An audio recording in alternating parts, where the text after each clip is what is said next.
Hi, this is Amy Thomson with Create, Build, Inspire. Today I'm going to be interviewing one of my former teachers. His name is James Gielfeldt. He's a fantastic artist, but that's why he's teaching it. He was my life drawing instructor and somebody who I aspire to be like in my artistic endeavors. I don't at this time contribute enough time to it, but I am lucky enough to be here today to see what he's working on and ask him a few questions, and then we'll share his art with you. Thanks. So hi James, how are you? Good, Amy, how are you doing? Good. Would you rather have me call you James or G like everybody else? Whatever you want, whatever you're comfortable with. Well, I call you James. But what is it that you do? Well, as you mentioned in the intro, I'm an art teacher. I'm an artist. I always say I'm an artist first and an art teacher second, but I think they tie together really well. And I teach mostly drawing at the Niagara College here in Welland, a little bit of painting as well. Perfect. And out of all the art things that you do, because I know you got us into some mixed media and you brought in some other things for us, what's your favorite? Personally, for me, is painting. As far as teaching goes, I prefer teaching drawing. And I'm not really sure why that is. I don't know if I like to keep the painting more personal, but it's just, the drawing it's just fun to watch students grow. You see the growth quicker, I think, in drawing. So it's a little bit more fun for me to teach. Yeah. Do you think if you were teaching like more of the fine detailed art and the realism, or like the painting, it would be a different story?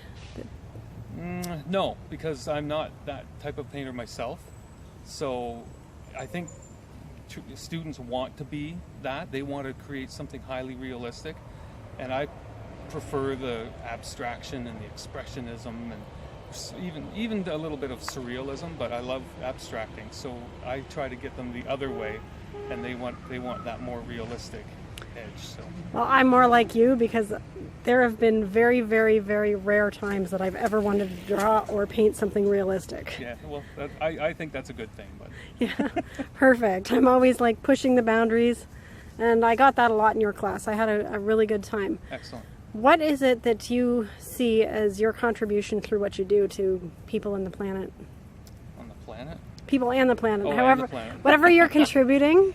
I don't know. I don't know that I contribute a lot, or that's my thing. But I just hope people find their zone, find their creativity, and become comfortable with who they are and what they do. And I think that's the way I run my class, and I think you probably saw that too.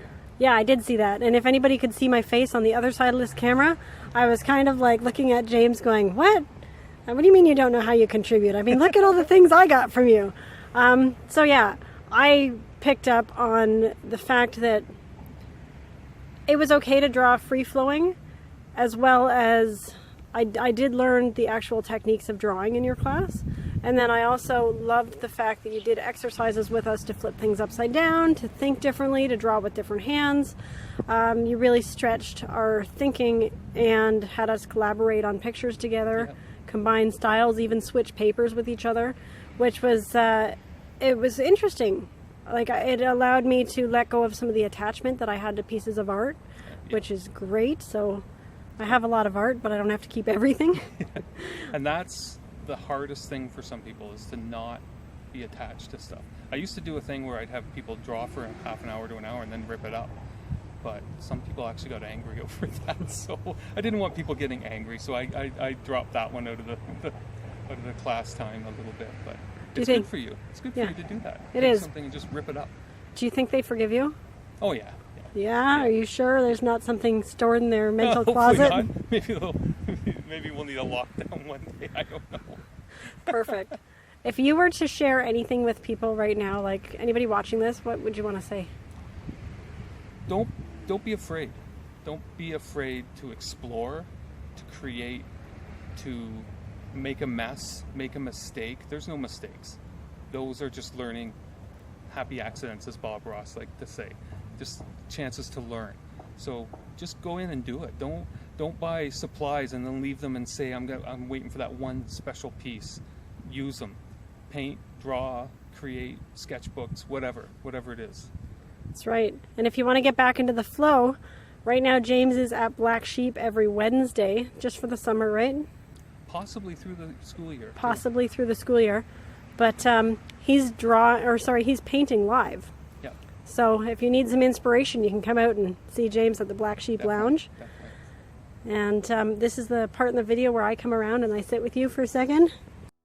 So thanks for watching. This is Amy Thomson. And James Gielfeldt. I'm from Create, Build, Inspire, and this video is brought to you today by Affirming Arts and the Tiger.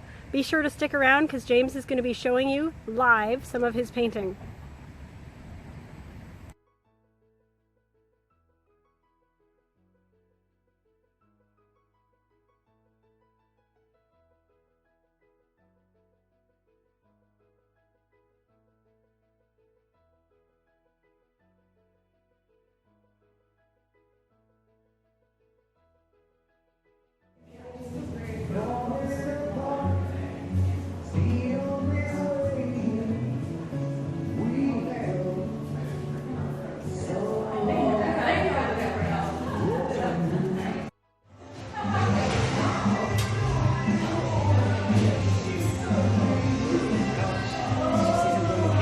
Go in there.